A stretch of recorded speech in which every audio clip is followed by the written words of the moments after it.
గాంధీ భవన్లో సిద్దిపేట కాంగ్రెస్ నేతలతో సమావేశం నిర్వహించారు.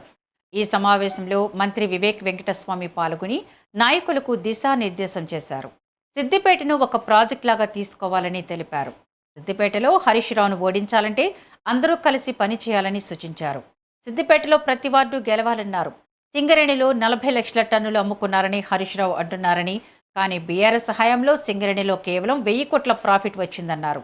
కాంగ్రెస్ అధికారంలోకి వచ్చాక 4000 కోట్ల ప్రాఫిట్ వచ్చిందన్నారు. 4000 ప్రాఫిట్ వస్తే 40 లక్షల టన్నుల బొగ్గు ఎట్లా అమ్ముతారని ప్రశ్నించారు. ప్రాణహిత చేవెళ్ల ప్రాజెక్టు 30,000 కోట్ల ప్రాజెక్టును 1,00,000 కోట్లకు పెంచారని వివేక్ వెల్లడించారు. బీఆర్ఎస్ ప్రభుత్వం కేవలం కమిషన్ల కోసం పనిచేసిందని మాజీ ఎమ్మెల్యే మైనంపల్లి హనుమంతరావు ఆరోపించారు. బీఆర్ఎస్ తప్పుడు ప్రచారాన్ని తిప్పికొట్టాలన్నారు.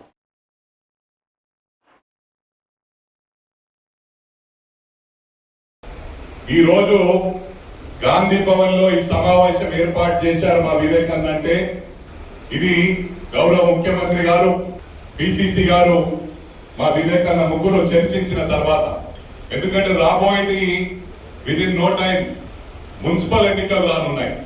వీరి ఉద్దేశం ఏంటంటే మన కోసం కష్టపడ్డ కార్యకర్తల ఎన్నికలు ఇవి.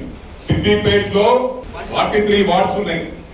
ఇప్పుడే డాక్టర్ సూర్యవర్మ గారు చెప్పినట్టు మనకు దాదాపు 26 సంవత్సరాలు అయింది మున్సిపల్ చైర్మన్ లేకుండా. అక్కడ 95 నుంచి 2000 వరకు మన మున్సిపల్ చైర్మన్ ఉండే.